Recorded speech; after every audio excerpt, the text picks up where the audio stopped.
turtle para sa kanya. Pero, Maganda yung setup ng Alter Ego, pero again, that greedy take from Yazuki is actually hurtful. Yazuki with the burst, with the fracture. Oy! Kailangan lumabas ni Yazuki dito kasi grabe yung sustain and damage mula dito kay Edward, and Demon Kite securing that turtle for Aurora Gaming PH. And napalalim! Si Wala. Nino! Kaya ba niya makalabas pero dami niyang talon! Hindi pa New Year's! Next year pa yun pero hindi na siya nakatalon! And ito, pinangangat siya ni Alec pero grabe yung sustain din ni Light on the Silos! May countdown na eh. O yan na, Demon Kite.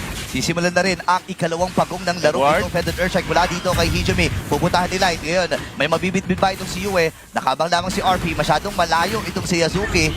At lilipad-lipad si Hijumi. Ngayon, nung decision dito ang Alter Ego naman first. Kaya lang masyado makunan yung labit-bit. Si Alec pa ata ang mabibigyan. Si Hijumi sa likuran. Pinagtulong-tulungan ng mga miyembro ng Aurora Gaming. Ngayon naman, si RP mamamatay din. Magka-fracture dito si Yazuki. Mamamatay si Demon Kite. Pero buhay pa rin ang apat. Si Yazuki atras. Tapang Cyclone Eye. Pero napakatibay talaga ni Nino. Nagbabaytay lamang para dito sa Aurora Gaming. Grabe yung angulo nila. Tatlo sila dito nag-conceal. Si Alec. Pero pwedeng iris ito ng Aurora Gaming PH. Kitang-kita nila kung saan galing yung Alter Ego. Here comes Edward Gloss. Patuloy nilapitan na rin ni Light. And hinahanap nila yung jungler ng Alter Ego. Hijumi ginamit yung airstrike. Kaso nakasalubong niya si Mr. Consistent. And Demon Kite gets the Lord. Alec has to go out. And si Nino, naiiwan na naman siya. Naiiwan na naman siya. Nino! Yung Malaya atang mababasag. Yung Tori dito sa may bandang gitna. Tuloy-tuloy lamang dito ang Aurora Gaming. Swift Serenity. Oh, RP! Oo, wait lang ha. Papasok na rin itong si Nino. Siya pinagtutulog Yasuke. Yasuke sa may bandang likura. May pinaplano. Nakita na ata siya dito ng Aurora.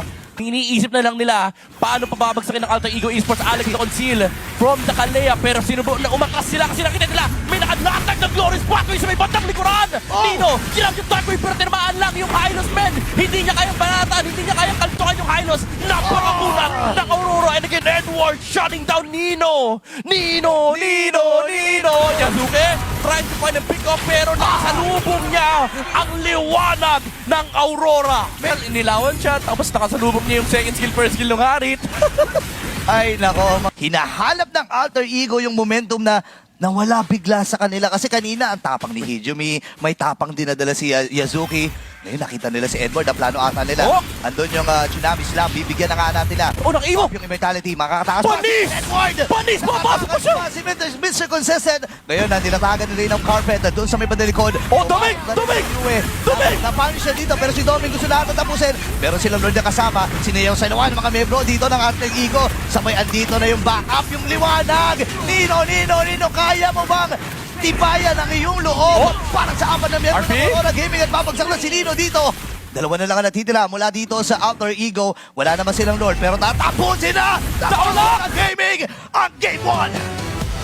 Sinayawan malala ni Demon Kite sa sizzling game na #1 victory para sa Aurora Gaming Philippines.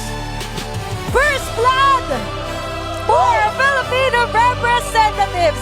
Sizzling hot talaga yung atake dito. Walang kaliwat kanan, diretso lang sa goal yung atake nila. For that whole game #1.